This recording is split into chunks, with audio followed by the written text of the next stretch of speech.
Can you figure out which Rhodes is real and which is fake? On a very important mission.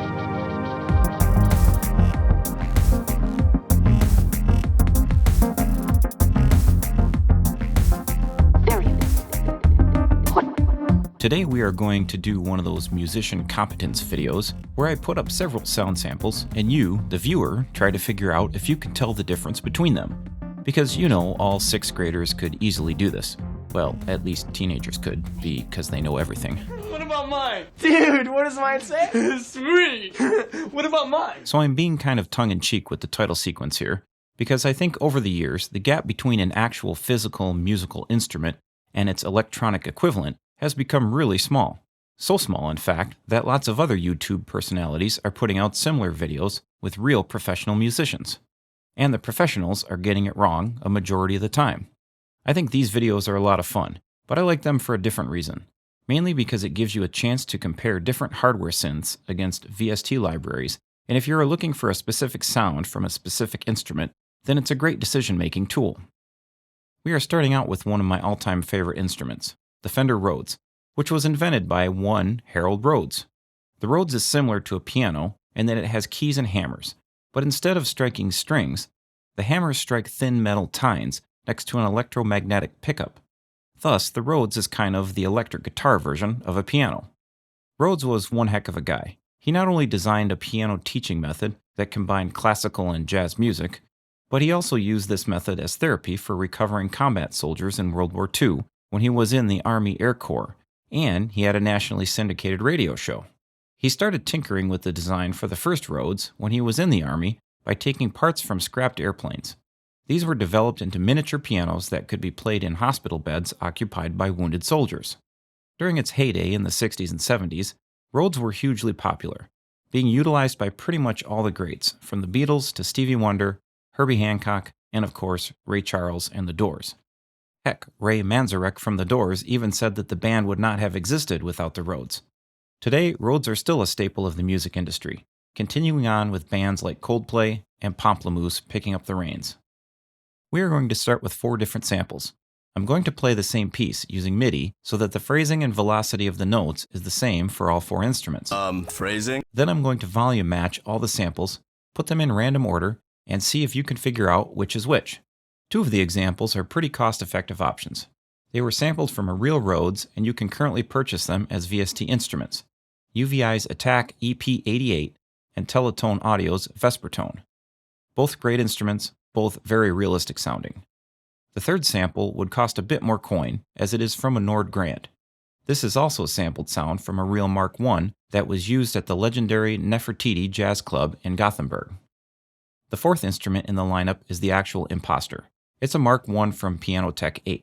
This is a completely modeled instrument, but is actually pretty convincing, and I think it's going to be tough to pick out of the lineup. So let's play the samples.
I'll run through all 4 one more time with something a little different.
Now let's reveal which is which.